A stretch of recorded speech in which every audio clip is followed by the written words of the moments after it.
La belleza es una fuerza temible. Esta trillada verdad la aprendió Mateo Macías a una edad muy temprana. Las ancianas que se sentaban a la entrada de las casas, cuya ocupación principal era buscarle defectos a todo el que pasaba, al ver a Olga con su pequeño hijo, comenzaban a sonreír y a exclamar: ¡ay, qué angelito está creciendo! Si parece un querubín de un altar. De inmediato metían las manos en sus delantales y le tendían a Mateito un dulce, una manzana o cualquier otra golosina. La complacida madre sonreía en respuesta y empujaba suavemente a su hijo. Mateo asentía con la cabeza y, mirando a las ancianas con sus ojos azul celeste, decía: «Gracias». Luego miraba de reojo a su madre, buscando la confirmación de que había hecho todo correctamente. En la escuela del pueblo, las maestras trataban a Mateo con indulgencia. A los otros niños, por sus travesuras, los sentaban en un rincón y les ordenaban quedarse quietos. A Macías solo le decían: «Mateito, pero ¿cómo es posible? Tú eres un niño muy educado. No lo vuelvas a hacer». Mateo fingía arrepentimiento en el rostro. Sus ojos se llenaban de lágrimas, y la mano de la maestra, involuntariamente, se extendía hacia la cabeza rizada del niño. Acariciaba sus mechones sedosos y lo consolaba. La historia se repitió en la juventud. Todas las muchachas del pueblo querían sentarse cerca de Macías en las asambleas, y solo las preferidas de los tutores alcanzaban tal honor.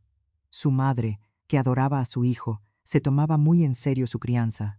Siendo una mujer sola, se privaba de mucho para llevar al muchacho a clases de equitación y boxeo, le compraba espuelas modernas y ropas caras, y organizaba alegres fiestas el día de su cumpleaños.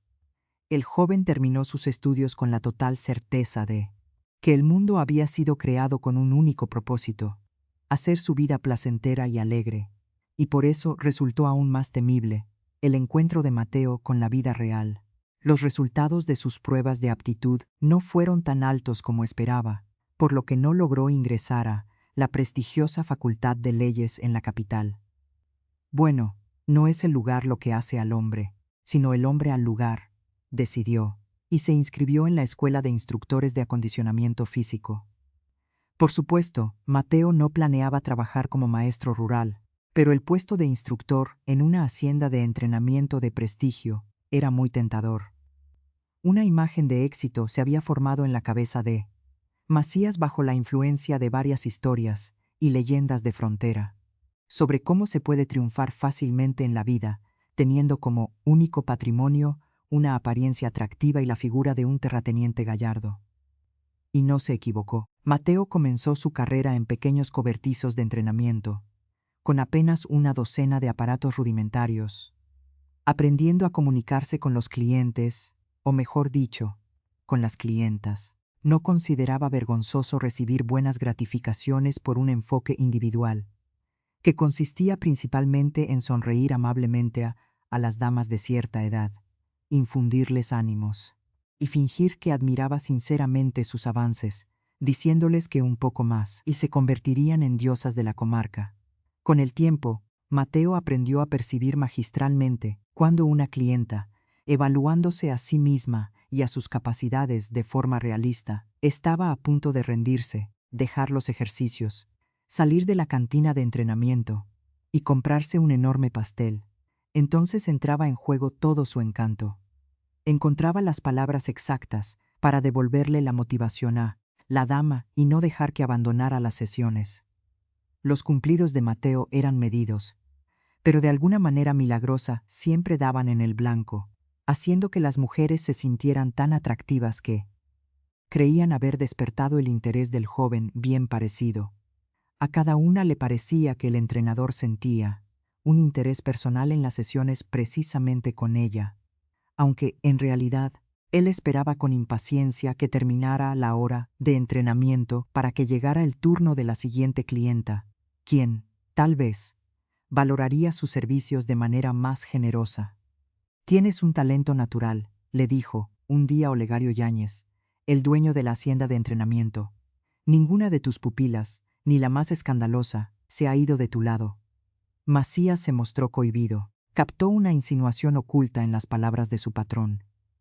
«No te achiques», continuó Olegario. Todos empezamos alguna vez con una amistad sin compromisos con mujeres adineradas. Por cierto, una vieja conocida mía está interesada en ti. Bueno, vieja es un decir, solo tiene 42 años, pero me parece que la conozco desde hace un siglo. Quiere que un par de veces por semana des entrenamientos en su rancho para un círculo cerrado de sus amigas. Por supuesto, la paga allí será otra. Además, Valentina es una mujer espléndida. Nunca escatima en obsequios. ¿Me está sugiriendo que me convierta en su amante? Olegario soltó una carcajada. Tienes una opinión demasiado alta de tu persona. Valentina ya ha alcanzado una posición tal que no necesita a muchachos como tú.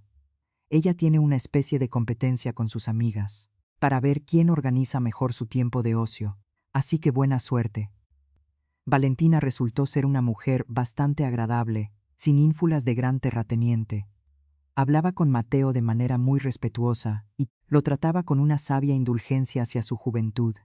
Ella, gracias a sus influencias, ayudó al ambicioso joven a dar un salto vertiginoso en su carrera. A los pocos meses, la vida de Mateo Macías cambió drásticamente. De los jacales estudiantiles se mudó a un estudio bastante decente. Empezó a frecuentar poco las clases, tramitando una asistencia libre, y dedicaba todo su tiempo al trabajo. Y, lo más importante, su sueño se hizo realidad. Lo aceptaron en la Gracia de la Frontera, el complejo de acondicionamiento más exclusivo de la cabecera provincial, en cuyo corral de carruajes se estacionaban los caballos y coches más costosos de la región. Aquí venían a esculpir sus siluetas aquellas personas que podían permitirse el lujo de no preguntar el costo de la membresía y gratificar generosamente al personal por un trato especial. Recuerda, le dijo el administrador a Mateo cuando éste inició su primer turno, este es un club de élite, no una cantina de citas. En el trabajo debes cumplir únicamente con tus deberes profesionales. Nada de insinuaciones de relaciones personales. Al primer escándalo, saldrás de aquí con una carta de despido fulminante. Pero eso no significa que no puedas aprovechar un conocido fuera del complejo. Y recuerda, la prudencia y la moderación son las cualidades principales en nuestro oficio. Espero que me hayas entendido. Y Mateo realmente escuchó los consejos del administrador. Eliminó de su vocabulario todas las frases lisonjeras y de aliento que con tanto éxito había usado en su antiguo trabajo, y se comportaba como un maestro estricto y exigente de una academia de señoritas. El salario y las gratificaciones conformaban a Macías por el momento. Disfrutaba de su libertad, de su juventud y de relaciones cortas y sin compromisos con muchachas de su propio entorno. Pero entonces, Elena apareció en su vida. Mateo conoció a la joven en el restaurante del centro de entrenamiento, donde ella trabajaba como administradora. Elena llevaba ya varios años en el oficio, por lo que determinaba con facilidad la solvencia de los comensales. Bien parecido, pero no es de los clientes ricos de la Gracia. Lo más probable es que sea un nuevo entrenador o un guardia de seguridad. Entró para darse importancia, pero no almorzará aquí todos los días. Sus finanzas no se lo permitirán, pensó ella. Le indicó cortésmente una mesa e inmediatamente perdió todo interés en el joven, pasando a atender al siguiente huésped. Pero Mateo continuaba mirándola, como si no pudiera apartar los ojos. No entendía qué le atraía tanto de esa muchacha. Su apariencia era llamativa, pero sus rasgos comunes se unían en un retrato ideal, digno del pincel de un gran maestro. Elena captó la mirada fija, y al principio incluso se molestó. Estaba acostumbrada a que los visitantes la miraran evaluándola, y lo consideraba parte de los gajes del oficio, pero ahora sentía cierta inquietud. En varios años de trabajo, por primera vez no sabía cómo reaccionar, si no prestar atención, sonreír en respuesta, o acercarse y preguntar si necesitaba ayuda. Por fortuna, en ese momento el mesero se aproximó a la mesa del extraño visitante, y éste se concentró en su orden. Elena resultó ser la primera mujer que se adueñó por completo de los pensamientos y sentimientos de Mateo. Él estudió el horario de trabajo de ella y procuraba visitar el restaurante los días en que le tocaba su turno. Finalmente se armó de valor y, aprovechando un momento en que ella no estaba ocupada con los comensales. Se acercó a la barra y dijo, «Gracias por la buena atención», e inmediatamente se enojó consigo mismo. Una frase más tonta para iniciar una conversación difícilmente se habría podido inventar. Inesperadamente, la joven miró a Mateo con interés por primera vez en esos días, y eso lo animó. «Me gustaría verla fuera del trabajo. ¿Tal vez podríamos pasar la tarde de hoy juntos?». Elena quiso responder con la cortés negativa que tenía preparada para los clientes persistentes, pero algo la detuvo. Miró atentamente al joven y se ahogó en sus profundos ojos azules. «Termino a las 10 de la noche», dijo ella. «Excelente, la esperaré en la entrada», pronunció Mateo, incapaz de ocultar su alegría. Esa velada resultó ser para los jóvenes una noche de confesiones. Elena relató que había llegado de un pequeño pueblo, de la frontera con una maleta pequeña y grandes esperanzas. Estaba segura de que la vida adulta la recibiría con los brazos abiertos, pero en la realidad todo resultó diferente. No ingresó a la academia superior. Regresar a casa era una vergüenza, y en el fondo tampoco había a dónde regresar. Su madre había encontrado a su enésimo amor de la vida, y le había insinuado claramente que en su pequeña choza, vivir todos juntos sería incómodo. Durante 5 años en la cabecera, Elena pasó de ser mesera en una cantina nocturna, donde cada parroquiano borracho consideraba su deber hacerle un chiste vulgar y proponerle, con desdén, pasar el rato, hasta su actual puesto de administradora de un restaurante de prestigio. ¿Sabes? Antes de terminar la escuela, todas estábamos seguras de que escaparíamos a la gran ciudad y que aquí, en cada esquina, nos esperarían hacendados millonarios dispuestos a arrojar a nuestros pies toda su fortuna. Al fin y como al cabo, éramos tan jóvenes, tan hermosas, y nuestros sueños no carecían de fundamento. Entre nosotras, las muchachas se contaban la leyenda de cómo Lucía Pescador se había casado con un terrateniente riquísimo y ahora regresaba a ver a su madre en carruaje de lujo. Pero, hasta donde sé, ninguna de mis compañeras alcanzó lo deseado. Algunas regresaron al pueblo, otras se casaron apresuradamente con un peón común, y ahora cuentan los centavos de jornal en jornal. «¿Y tú qué quieres de la vida?», preguntó Mateo. Elena se quedó pensando, y luego respondió con sinceridad. «Yo no he renunciado a mi sueño. No quiero condenar a mis futuros hijos a una vida de escasez. Si me caso, será solo con alguien que pueda asegurarles a mis hijos un nivel de vida digno. Y para mí yo misma ganaré lo mío. Entonces yo me haré millonario», dijo Mateo con tranquila seguridad. Elena guardó silencio por un momento y luego soltó una sonora carcajada. «No elegimos a los padres adecuados», pronunció con amargura. «Algunos lo reciben todo desde el nacimiento en bandeja de plata, y otros vienen al mundo solo para asegurarles a esos una vida de paraíso. Temo que nosotros somos precisamente de estos últimos». Después de esa noche, Elena y Mateo comenzaron a salir. La pasaban bien juntos. A veces se permitían pequeños gustos, como una semana de descanso en la costa, o un día entero en unos baños termales, pero ambos sentían que merecían más, e incluso los momentos más agradables dejaban cierta amargura, como si en lugar del pastel comprometido el destino les hubiera obsequiado un modesto dulce de azúcar. Pero mientras Elena miraba a Mateo como un borrador de su vida, que se podría volver a escribir con un compañero más exitoso, Mateo se enamoraba de la joven cada día más y más. «Elena, ¿y tú crees que sin millones también se puede ser feliz?», preguntó él una vez. «La pasamos tan bien juntos ahora». Elena miró sorprendida a Mateo, pensó un poco y respondió, «¿Y qué tiene de bueno alegrarse cuando un cliente deja una propina generosa que apenas alcanza para los arreglos o el coche de alquiler? Prometiste hacerte millonario, así que piensa cómo lo vas a lograr». «¿Y sin millones no me necesitas?», preguntó Mateo seriamente. Elena sintió que él aún no estaba listo para ejecutar el plan que desde hacía tiempo maduraba en su cabeza, por lo que decidió tomárselo a broma. Te necesito mucho, pero un capital tampoco vendría mal». A los 6 meses, Elena aceptó mudarse al piso de alquiler de Mateo. Para ese entonces, él había terminado sus estudios de instructor y le entregó solemnemente el título a su madre. ¿Cómo? ¿No vas a ir a trabajar a la escuela del pueblo? Se sorprendió Olga. Eres inteligente, de buena estampa. En un par de años seguro te nombran director, y de ahí a jefe de distrito no hay un tramo largo.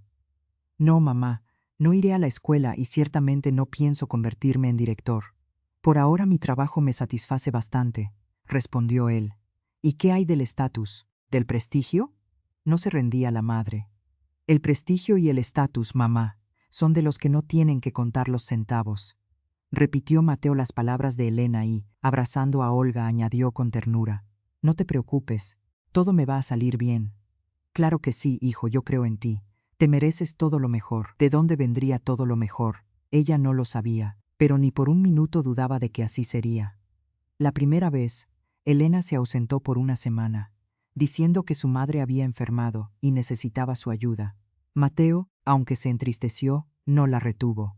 La llamaba todos los días, pero la mayoría de las veces Elena o no respondía, o decía que estaba ocupada. El tiempo libre resultó ser tanto que Mateo no sabía en qué emplearlo, durante el tiempo que Elena había vivido con él. Él se había distanciado de sus amigos, prefiriendo la compañía de ella. Ya iba a marcar el número de un antiguo compañero de estudios con quien antes buscaba aventuras en las cantinas nocturnas, pero cambió de opinión. Le faltaba Elena, le faltaba su risa, sus abrazos tiernos, su mirada llena de comprensión, que podía calmarlo tras un día desafortunado. Sin esperar de sí mismo tanta sensiblería, comenzó a revisar en su teléfono las fotografías de Elena. ¿Quizá debía haber ido con ella? Pensó Mateo de repente. ¿Y si ahora necesita ayuda? Marcó el número una vez más. Esta vez, Elena respondió al primer timbre. No alcanzaron a saludarse cuando, en el fondo, Mateo escuchó una voz masculina. Bueno, ya regresé. Él esperaba que Elena le explicara quién estaba a su lado, pero ella solo dijo que lo extrañaba, que regresaría en 2 días, y que tendrían que hablar muy en serio. Sí, habrá que hablar muy en serio, pensó Mateo. Es hora de terminar con nuestra situación indefinida. ¿Qué somos el uno para el otro? Compañeros de viaje casuales, o nos une algo más grande. Esa noche no pudo dormir. Recordaba la voz masculina en el teléfono, y comprendía que en él se despertaban los celos, y de pronto, ante Mateo surgió con especial claridad una pregunta. ¿Y quién es él para andar con celos? Nunca le había confesado su amor a Elena. Nunca había hablado seriamente de planes para el futuro. ¿Qué derecho tenía a reclamar? Antes del amanecer, tomó una decisión. A los 2 días, Mateo tenía su jornada de descanso. Comenzó a prepararse con esmero para el regreso de Elena. Un par de horas de trabajo, y el departamento quedó en perfecta limpieza. Fue al mercado grande, y regresó a casa, con una gran bolsa de provisiones finas. Luego se dejó caer en el sillón y se quedó pensando, tomando la resolución definitiva. En la joyería casi no había clientes. La muchacha que estaba detrás del mostrador le dedicó toda su atención. ¿Quiere hacerle una propuesta a su novia?, preguntó ella. Entonces necesita un anillo de compromiso, obligatoriamente con una piedra. Rápidamente sacó varios estuches, y Mateo se mostró absolutamente perdido. ¿Su novia prefiere el oro amarillo o el blanco?, intentó ayudar la vendedora. No lo sé, titubeó Mateo. ¿Y cuáles compran más últimamente? De oro blanco. Aunque es cuestión de gustos. A mí, por ejemplo, me gusta más el amarillo. ¿Y cuál le gustaría elegir para usted? La muchacha señaló, sin dudarlo, un delicado anillo, con un zafiro azul. Mateo pensó que ella se lo habría probado más de una vez. Entonces me llevo este, dijo él. Que el anillo le traiga felicidad, deseó la joven con una ligera tristeza, despidiendo con la mirada a otro novio que, por desgracia, no era el suyo.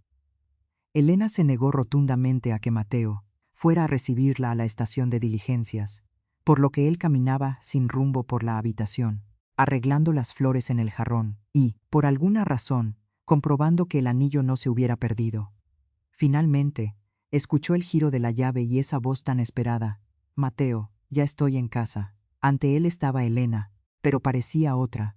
Su piel estaba cubierta por un ligero bronceado, y eso a mediados de febrero. Sus ojos brillaban con sincera alegría por el encuentro. Abrazó a Mateo y le susurró: «Te extrañé». La incomodidad del momento desapareció de pronto. Pero en su lugar llegó el nerviosismo. Mateo comprendió que la compra del anillo era un paso hacia una nueva realidad, que Elena se había vuelto aún más enigmática para él. Apenas una hora antes se imaginaba mentalmente cómo le haría la propuesta a la joven, y en ese instante no sabía qué decir.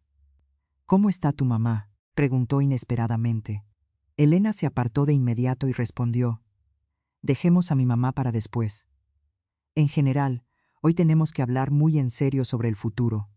«¿Y a qué se debe este banquete?». Elena intentaba adoptar un tono de broma, pero Mateo respondió con seriedad: «Se debe a nuestro compromiso».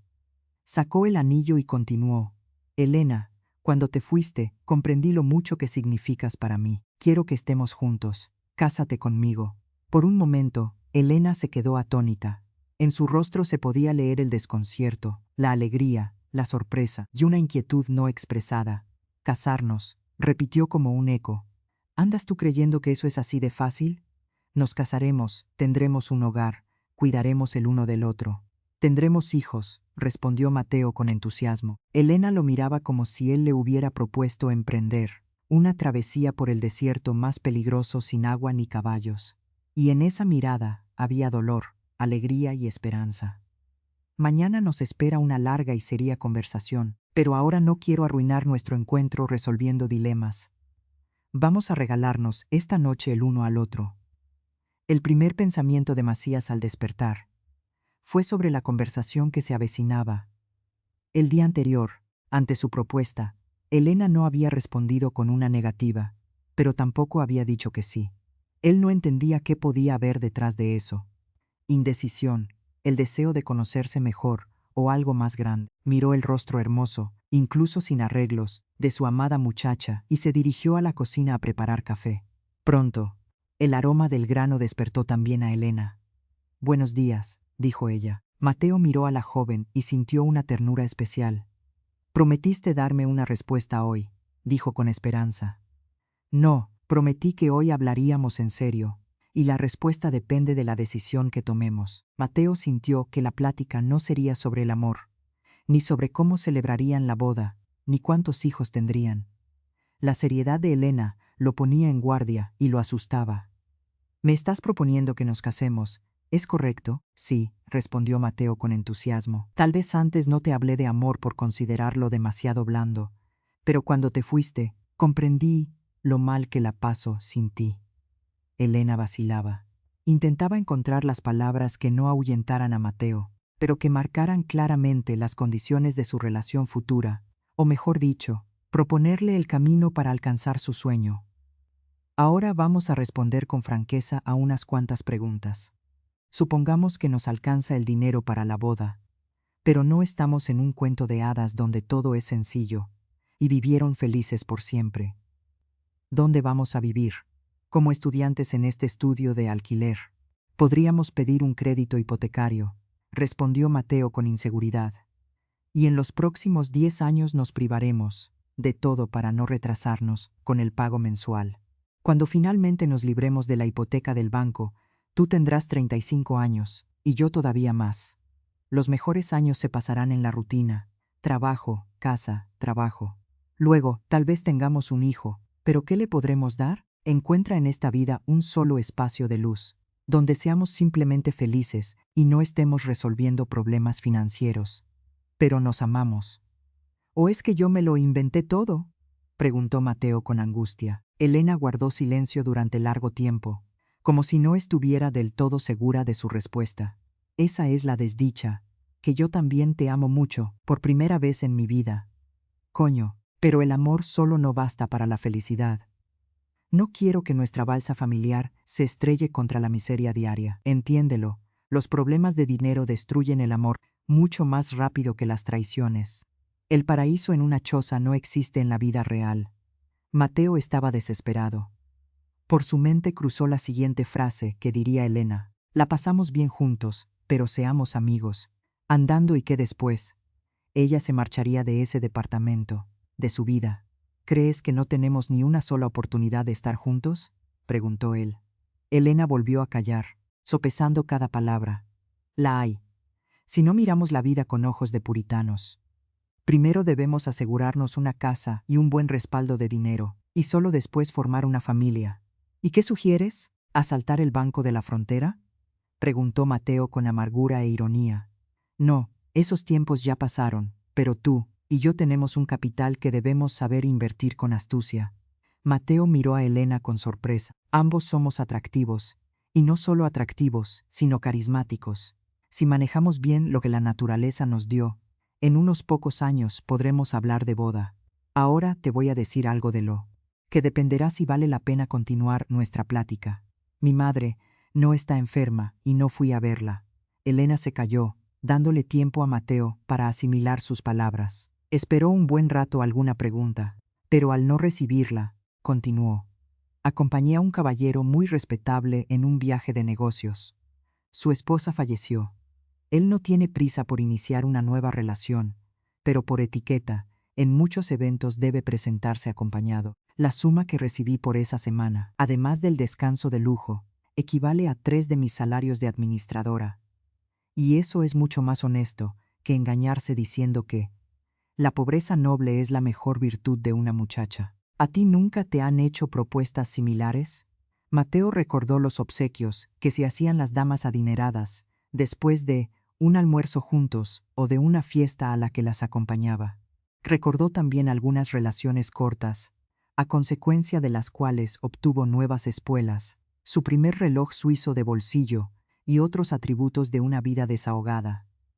Pero todo eso había sucedido de manera natural. Él no consideraba su apariencia como un medio de ganarse el sustento. Por la reacción de Mateo, Elena comprendió que había dado en el clavo, y ahora, para llevarlo a la decisión, correcta según su punto de vista, solo faltaba mostrarle todas las ventajas de su plan. No tenemos la culpa de no haber tenido un buen comienzo en la vida, pero tampoco tenemos que resignarnos a esta situación. ¿Sabes? Hay una forma segura de repartir los recursos: casarse bien. Sí, no te sorprendas, se puede sacrificar un par de años de vida, pero al momento del divorcio obtener una buena tajada. Lo principal es no equivocarse en la elección. Mateo volvió a reflexionar. Elena comprendió que él ya estaba listo para aceptar ese nuevo estilo de vida temporal, como ella estaba segura de que sería. Y después se podría borrar todo de la memoria, y realmente serían felices. Lo importante era que serían honestos el uno con el otro, que habían acordado todas las reglas del juego antes de dar el primer paso. A primera vista, la vida de Mateo y Elena no cambió en absoluto. Continuaban viviendo juntos, saliendo de vez en cuando en los llamados viajes de trabajo. Su cuenta común, a la que llamaron futuro feliz, comenzó a llenarse, aunque no a la velocidad que esperaban. A veces, Elena, después de acompañar a un cliente, recibía la propuesta de continuar el trato, pero en los pocos días que pasaba con él, la joven descubría toda su vida oculta y no encontraba la oportunidad para ejecutar su plan. Un rayo de esperanza apareció para Mateo con la llegada a la gracia de la frontera de una nueva clienta.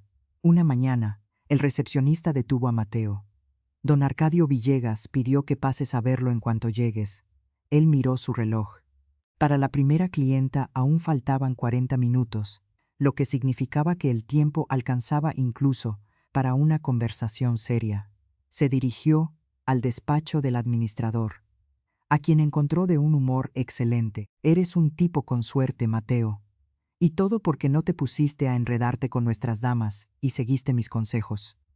En fin, desde hoy tendrás una nueva clienta, con la que vas a trabajar de forma individual. Su padre está muy preocupado por la solvencia moral del instructor que se encargará de su hijita.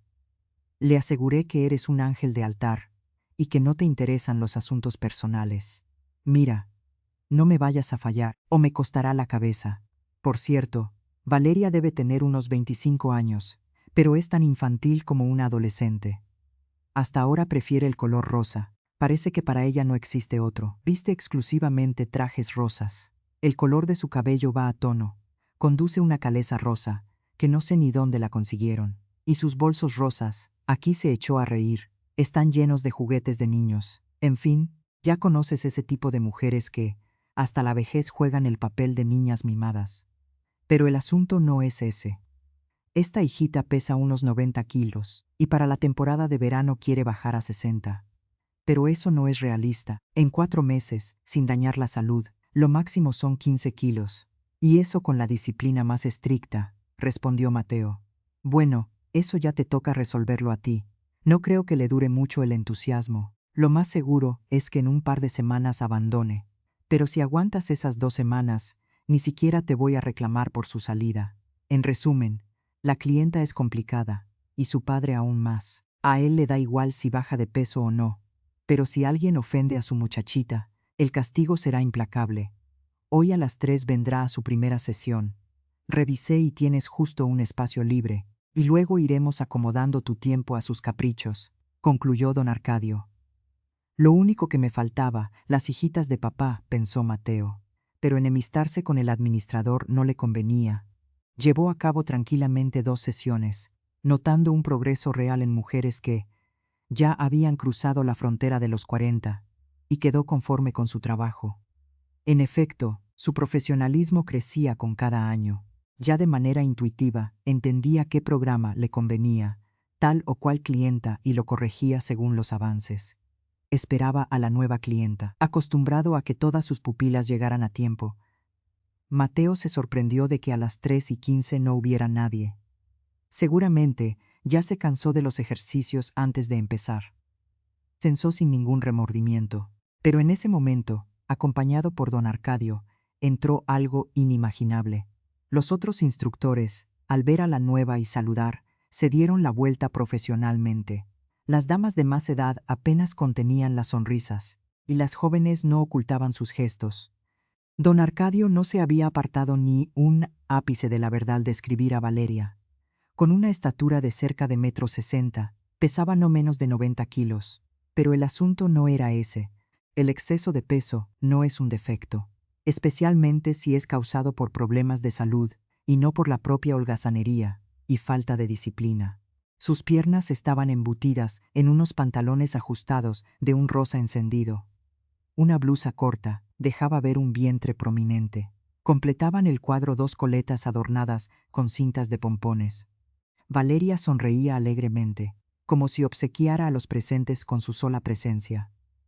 «Aquí está su nueva pupila», dijo el administrador, mirando con ánimo a Mateo, quien en ese instante estaba listo para desaparecer, tragado por la tierra. Pero el profesionalismo se impuso. «Mucho gusto, Mateo, su instructor. Espero que se tome las sesiones con seriedad». Valeria, por costumbre, fingió coquetería con timidez y respondió: «Pondré todo mi empeño».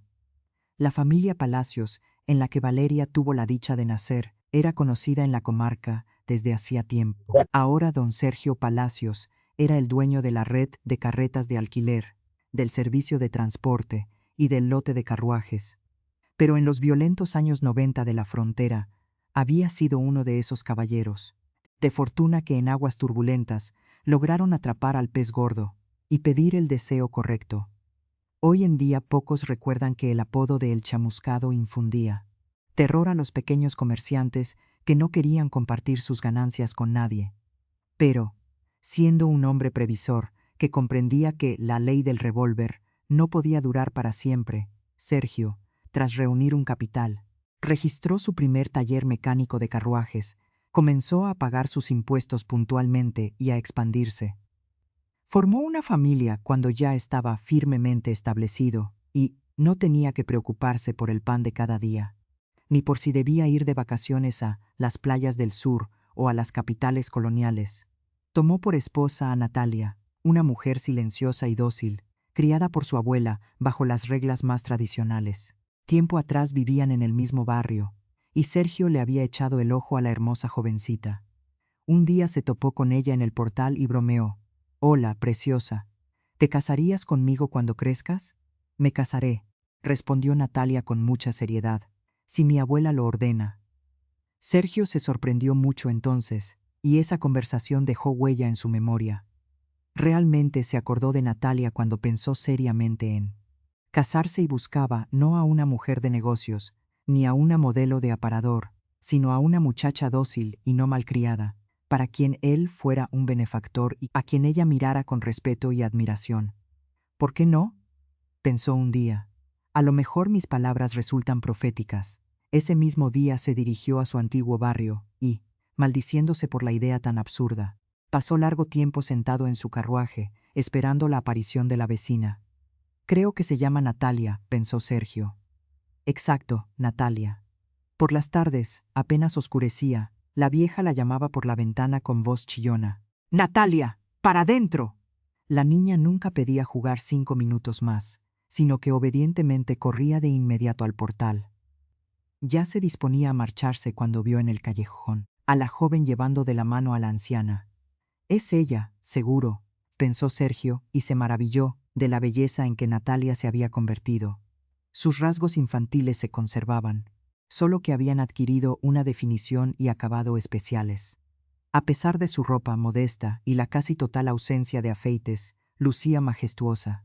Se notaba la crianza de la abuela, quien, al ver que la nieta se encorvaba, de inmediato le daba un golpe en la espalda y le repetía: «Si te sale joroba, nadie se casará contigo». Sergio iba a bajar del carruaje, pero se detuvo. «Qué tonto. ¿Y qué le vas a decir? Hace 10 años te propuse matrimonio, así que ya lo pensaste y tomaste la decisión». Encendió la marcha y la joven, justo en el portal, miró hacia atrás, como si hubiera sentido que la observaban. Después, todo sucedió exactamente como Sergio lo había planeado. Unas cuantas citas con Natalia bastaron para comprender que precisamente ella podría ser una buena esposa. La abuela dio su bendición solo después de asegurársete de que él ya no era el checo, el forastero, que de joven causaba alborotos en las calles, sino el respetable don Sergio Palacios, con su propio taller, casa y carruaje. El matrimonio resultó sólido. Natalia correspondía por completo a las ideas de Sergio sobre una esposa correcta, y él, habiendo disfrutado bastante en los 10 años anteriores, se alegraba de la hospitalidad, el silencio y el confort de su propio hogar.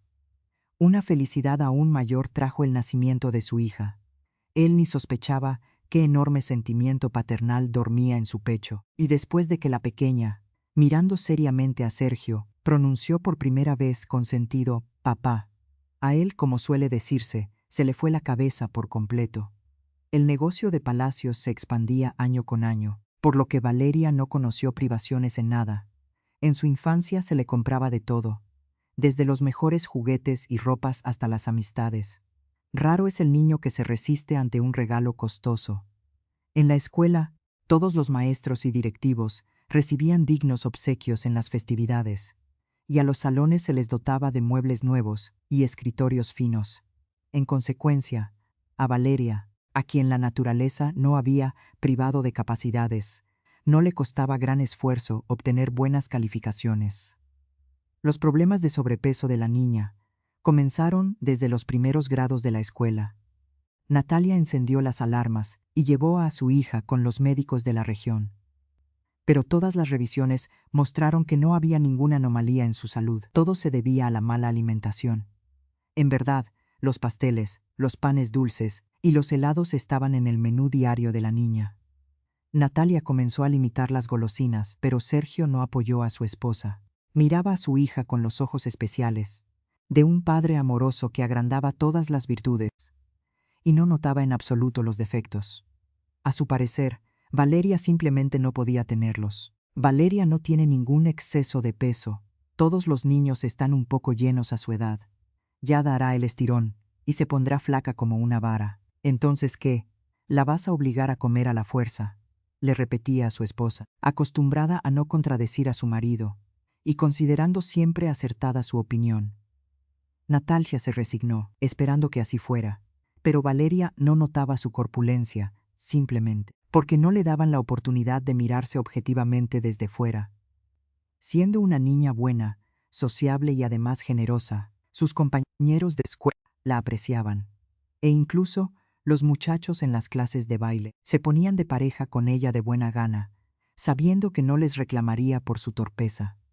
En realidad, Valeria vivía como bajo una campana de cristal que su padre había construido a su alrededor. Se sentía tan cómoda siendo la pequeña hijita de papá que dejó pasar el momento en que debía madurar. Al terminar la escuela, Valeria seguía siendo tan infantil como en la niñez. incluso en la academia de la capital provincial, donde Valeria ingresó sin ninguna recomendación de su padre, lo que se convirtió en otro motivo de orgullo para ella. La situación no cambió mucho. A esa edad, las jóvenes se preocupan más por su propia apariencia, dejando los problemas de los demás a ellos mismos. Por supuesto, a veces miraban con una sonrisa de indulgencia sus trajes rosas, pero consideraban que cada quien podía tener sus extravagancias. En el grupo, Valeria se convirtió en lo que se llama un buen camarada, ya que con ella siempre se podía conseguir dinero prestado hasta recibir la mesada, y si se olvidaba la deuda, ella nunca la recordaba. Pero con el tiempo, la joven comenzó a comprender que los muchachos, que conversaban con ella con gusto en la academia, la llevaban a las fiestas colectivas o a los paseos por el campo, nunca la invitaban a una cita a solas. Valeria no podía entender la causa, pues en el espejo se miraba con los ojos de su padre, y los defectos de su apariencia simplemente no los veía. Cuando tenía unos 20 años, le preguntó por primera vez a Natalia: «Mamá, ¿qué hay de malo conmigo? ¿Por qué nadie se enamora de mí?». Las palabras de su hija resonaron con dolor en su corazón. Se sintió culpable por haber estado de acuerdo en todo con su esposo, por haber temido contradecirlo y proteger a Valeria a tiempo de los sufrimientos de hoy. «Valeria, hablemos en serio. Por supuesto que para tu papá y para mí eres la más hermosa y la mejor, pero la gente juzga de otra manera. Hay ciertos cánones. Tienes un exceso de peso, y eso oculta todas tus mejores cualidades. Vamos a intentar cambiar eso». Valeria se quedó pensando. No veía en su corpulencia ningún defecto. Al fin y al cabo, todos la querían tal como era. Ahí estaba Natalia, esbelta como una modelo, y en el grupo todos la ignoraban por ser una persona demasiado soberbia. Pero aún así, ella deseaba tanto tener citas, paseos por las tardes. «Vamos a intentarlo», aceptó Valeria. «En la academia hay un grupo de acondicionamiento. Mañana mismo me inscribo». Pero la primera sesión desilusionó a Valeria por mucho tiempo. En la sala, entre 30 muchachas, ella resultó ser la única con sobrepeso. Las demás solo pulían sus figuras. La instructora, que no era mucho mayor que sus pupilas, miró con indulgencia a la nueva y dijo: «Bueno, inténtalo, aunque me parece que sería mejor que acudieras a un especialista en nutrición». Valeria intentaba hacer los ejercicios que las otras jóvenes realizaban con facilidad, pero por supuesto, no le salía nada. Agotada, regresó a casa y rompió a llorar. Su padre de inmediato se puso a consolarla y a decirle que no había ningún problema y que sacara esas tonterías de su cabeza. Esa noche, Natalia se atrevió por primera vez a contradecir a su esposo. «¿No entiendes que ya es una mujer adulta, que quiere gustarles a los muchachos, que tiene que casarse, al fin y al cabo? Casarse. Por eso es todo este alboroto.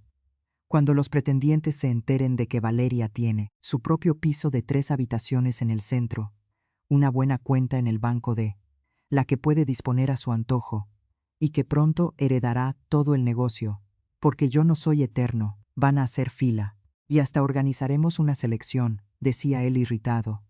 «¿Organizarán una selección?», preguntó Natalia con voz apagada. «¿Y la van a amar a ella? ¿Qué importa el amor?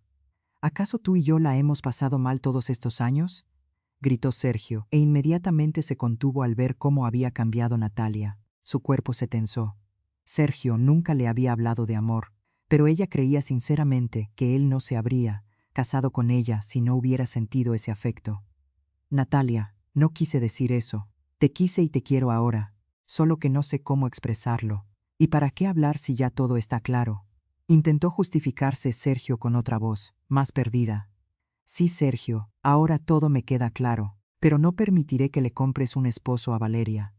Ella merece algo mejor». Después, Valeria hizo algunos intentos más por dedicarse al deporte y ponerse a dieta, pero todo fue sin resultado. Más de 2 semanas no lograba mantenerse. Todo cambió al terminar la academia. Entró a trabajar al lote de carruajes de su padre. Nominalmente, Valeria Palacios figuraba como directora, ocupaba un despacho excelente, aparecía cuando quería y firmaba algunos documentos, pero en realidad todo el trabajo lo realizaba el antiguo gerente.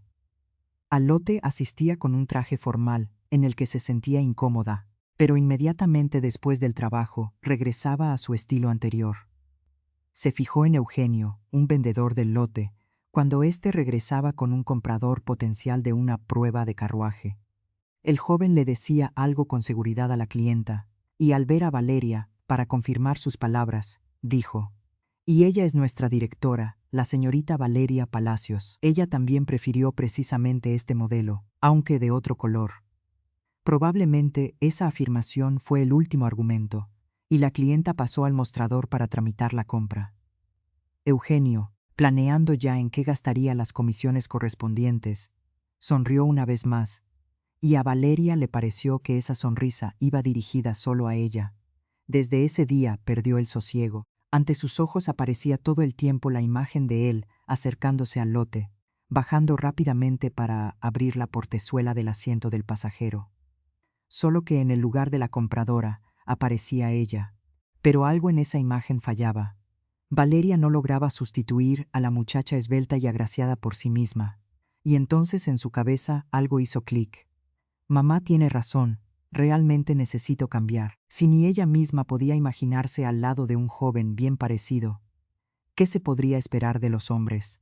Por la noche, cuando anunció en casa su decisión, Sergio Palacios intentó de nuevo empezar con su cantaleta de que en Valeria todo era perfecto, pero su esposa lo detuvo.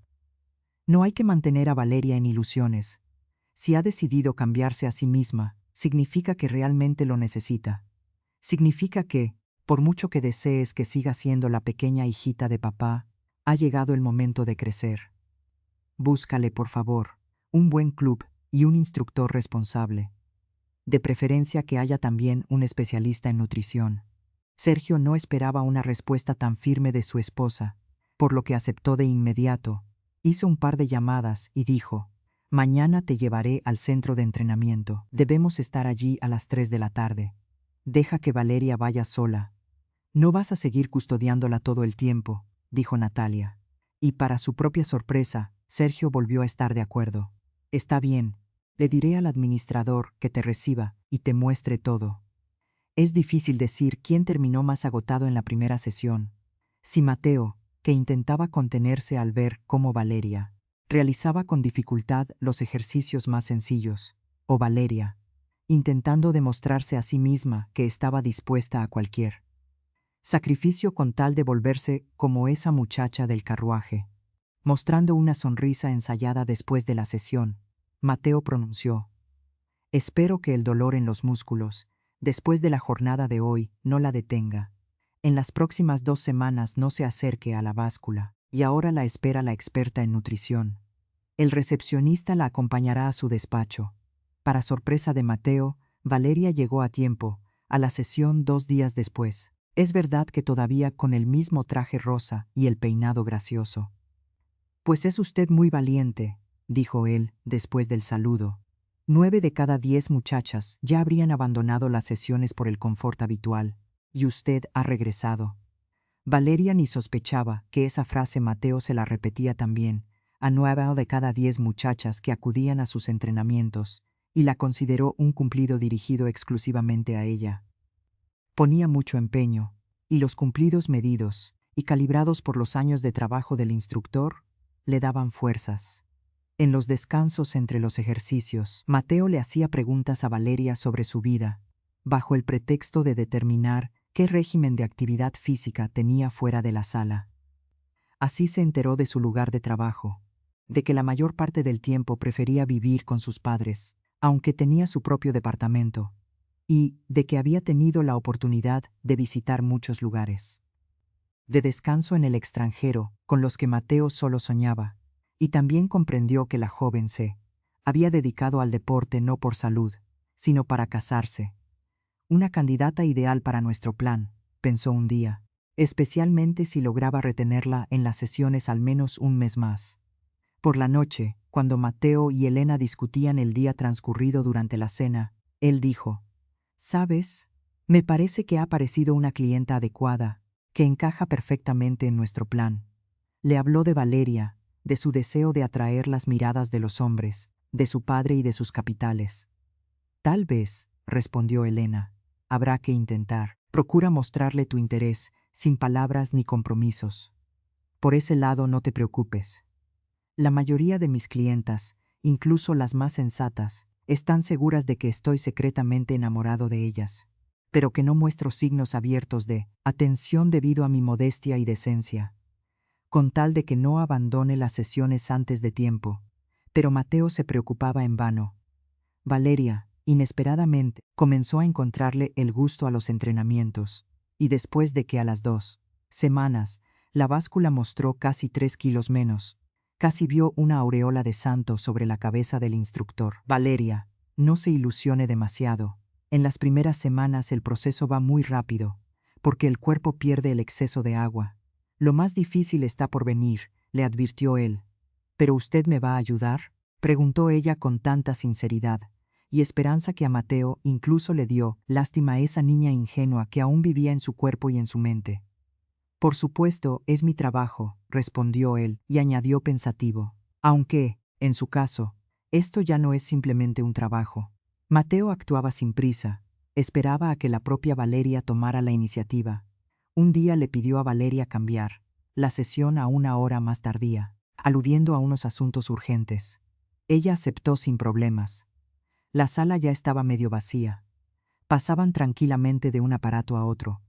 Mateo sujetaba a Valeria con un poco más de ternura. Creo que por hoy es suficiente, dijo Mateo, cuando los últimos clientes comenzaban a abandonar la sala. Realmente se habían demorado casi media hora más del tiempo establecido. Seguramente la retrasé, dijo Valeria nerviosa. Deje que la lleve a su casa en mi coche. No se preocupe. Siempre pido un coche de alquiler cuando me demoro o estoy muy cansado, respondió Mateo, comprendiendo que el pez había mordido el anzuelo. Pero me da mucha pena. Ahora no podré pedirle que me dedique más atención si surge la necesidad. Si mira la situación de esa manera, entonces acepto. Vivo en la calle del Parque. No está tan lejos de aquí. Sé dónde está la calle del Parque. Nuestro lote está literalmente a 5 minutos de camino. Cuando el coche de Valeria se detuvo cerca de la casa que Mateo le indicó, ella dijo, es un rumbo muy bueno, y dicen que las casas aquí son muy cómodas. Así es, solo que es una lástima que no sea mi casa. Mi hermana y yo rentamos un piso aquí mientras ahorramos para el pago inicial. Es que nosotros somos de los que venimos de fuera. Yo me quedé después de terminar los estudios. Ella encontró un buen empleo y se trasladó de nuestra provincia, más cerca de la civilización. Gracias por traerme a casa. Le estoy muy agradecido. Nos vemos en el entrenamiento, dijo Mateo, regresando el trato a un plano puramente laboral. Pasaron casi 2 meses, más antes de que la relación Mateo y Valeria pasara a un nuevo nivel. Para ese entonces, Valeria había estilizado notablemente su figura. Mateo la ayudó a notar lo ridícula que se veía con sus trajes rosas entre las mujeres elegantemente vestidas. Valeria cambió de estilo. Se transformó en una mujer de cabello castaño con un corte corto que la hacía ver más seria y atractiva, y los trajes de niña fueron sustituidos por ropa deportiva de marca. Esa noche las sesiones también terminaron más tarde de lo habitual, y Valeria, ya por una costumbre establecida, llevaba al instructor en su coche. Mateo, dígame, ¿yo le gusto?, preguntó inesperadamente Valeria, cuando él ya se disponía a bajar del vehículo. Esa es una pregunta incorrecta, respondió él. Yo soy un simple instructor, y usted es una clienta distinguida. Pero eso no anula las relaciones humanas comunes, replicó Valeria. Mateo guardó silencio por largo tiempo, como si ordenara sus pensamientos, aunque su monólogo ya estaba calculado hasta la última palabra. Valeria, me gustas y mucho más que eso. Como por descuido, pasó a hablarle de tú. Pero vivimos en mundos paralelos. Tú tienes todo con lo que yo ahora solo puedo soñar. ¿Qué te puedo dar? Un piso que compraré dentro de unos 2 años, con una hipoteca y un descanso una vez al año, en alguna playa modesta desde el sur. Tú tienes a tu padre con su negocio, y yo solo tengo a mi madre, que necesita ayuda. ¿Acaso eso es lo más importante en la vida?, preguntó Valeria. Para mí no. Si nuestras posiciones fueran opuestas, no dudaría ni un minuto en qué hacer. Pero así, tal vez sea mejor para ti irte con otro instructor. ¿Por qué piensas que no soy capaz de poner los sentimientos en primer lugar? ¿Y después todo lo material? ¿Me quieres ofender? Mateo fingió con esmero un tormento de conciencia. Luego tomó con cuidado la mano de Valeria y la besó con ternura. Por favor, piensa bien en tus palabras. Si todo es como acabas de decir, moveré montañas para hacerte feliz. Pero para eso se necesitarán años. Los primeros cambios en la conducta de su hija los notó Natalia. Valeria de pronto se volvió adulta, responsable. Se levantaba temprano y se dirigía al lote, aunque antes consideraba su presencia allí innecesaria. Luego le pidió al gerente que la introdujera en todos los pormenores del negocio. En las conversaciones, Valeria comenzó a mencionar con demasiada frecuencia al instructor, cuyos consejos seguía sin objetar. ¿Se habrá enamorado?, pensó Natalia. Ese pensamiento al mismo tiempo la alegró y la alarmó. ¿Qué tal si ese instructor resulta ser un cazafortunas común? Para Valeria eso podría ser un golpe terrible, y regresaría a su cómodo mundo rosa de hijita de papá. Compartió sus dudas con su esposo, pero éste no les dio importancia. ¿Acaso crees que nadie puede enamorarse de nuestra hija?, preguntó él. Pero si es un simple instructor, respondió Natalia. ¿Y a quién esperas para ella? ¿A un príncipe en caballo blanco? ¿Te acuerdas de quién era yo y en qué me he convertido ahora? Entonces eran otros tiempos, y ahora temo que Valeria cometa una tontería. No cedía Natalia. No entiendo tu lógica. Primero me dabas la lata con que no había pretendientes. Ahora aparece uno, y dices que no es el adecuado. Está bien, si así te vas a quedar más tranquila. Hablaré con Arcadio. Por el administrador, Sergio Palacios volvió a escuchar los comentarios más laudatorios sobre Mateo. No era un cazafortunas, no se enredaba con las clientas, y no se había recibido ni una sola queja en su contra. Por el contrario, para entrenar con él de forma individual, había una fila entera. En todos los años de trabajo en el centro, no había habido ni un solo escándalo con su participación. Vive, al parecer, con su hermana y planea comprar un piso. Pero ya al final de la conversación, don Arcadio dijo: «Vaya que te he pintado el retrato de un ángel de altar. De todos modos revísalo mejor, porque yo a Mateo solo lo veo en el trabajo». Y Mateo continuaba llevando a la realidad el guión escrito por Elena. Un par de veces, cuando ella salía en sus viajes de trabajo, él invitaba a Valeria a su departamento, y la joven se quedaba hasta el amanecer. En esos días, Mateo a menudo se quedaba pensativo y adoptaba un aspecto profundamente desdichado. «Cómo me gustaría que nunca nos separáramos, pero para eso aún falta mucho», decía él. «¿Por qué falta mucho? Podemos casarnos y vivir en mi departamento», propuso Valeria. «No, eso es imposible, no es lo correcto. El hombre debe llevar a la esposa a su propio hogar y no al revés», respondió Mateo. «Andando, ¿y esa es la única razón por la que no podemos estar juntos ahora?», preguntó ella. «Probablemente sí», respondió Mateo.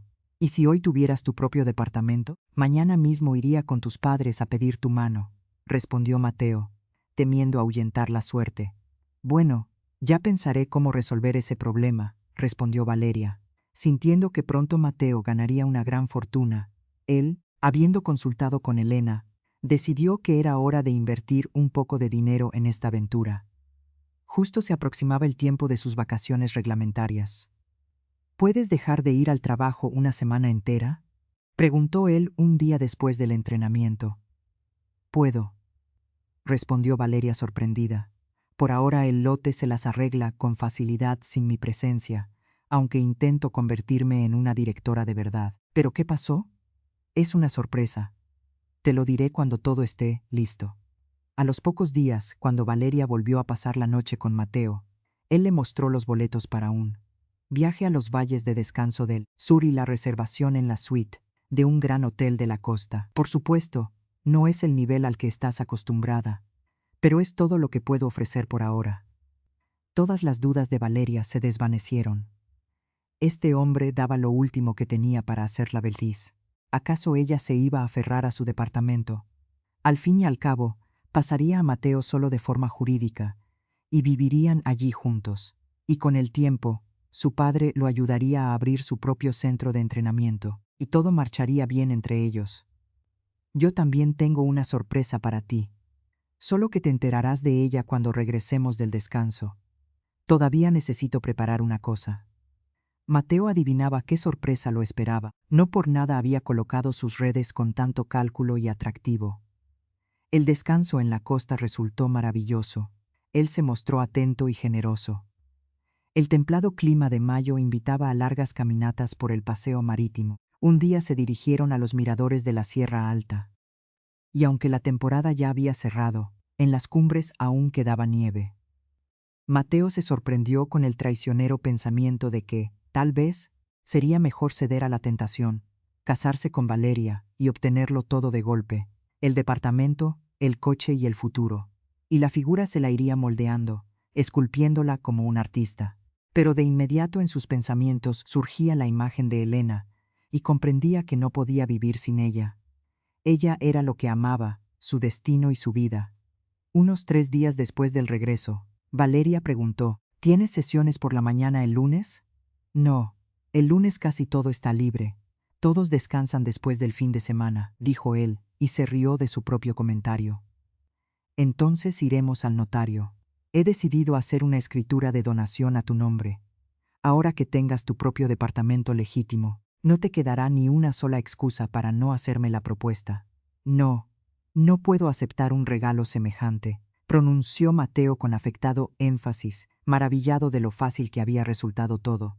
No es un regalo, si de todos modos yo me quedaré a vivir en ese piso, insistió Valeria. Necesito pensarlo, continuó manteniendo el tipo Mateo, aunque ya esperaba el lunes con impaciencia. La preocupación de Natalia por el destino de su hija se transmitió también a don Sergio Palacios. Él pidió a sus conocidos de la Acordada y de la policía revisar a Mateo por si existía algún escándalo de estafas matrimoniales, y recibió una respuesta contundente. No aparecía en registros, no tenía antecedentes, no había participado en nada. Pero la inquietud no se marchaba, y comenzó a buscar la forma de probar él mismo al pretendiente potencial. Por Dios, si esto es de lo más sencillo, pensó, recordando la plática reciente con Arcadio. En esa ocasión le había dicho que el instructor no tenía coche propio y que cada noche pedía un carruaje de alquiler. ¿Y a quién no prestan atención los pasajeros? Por supuesto que al cochero.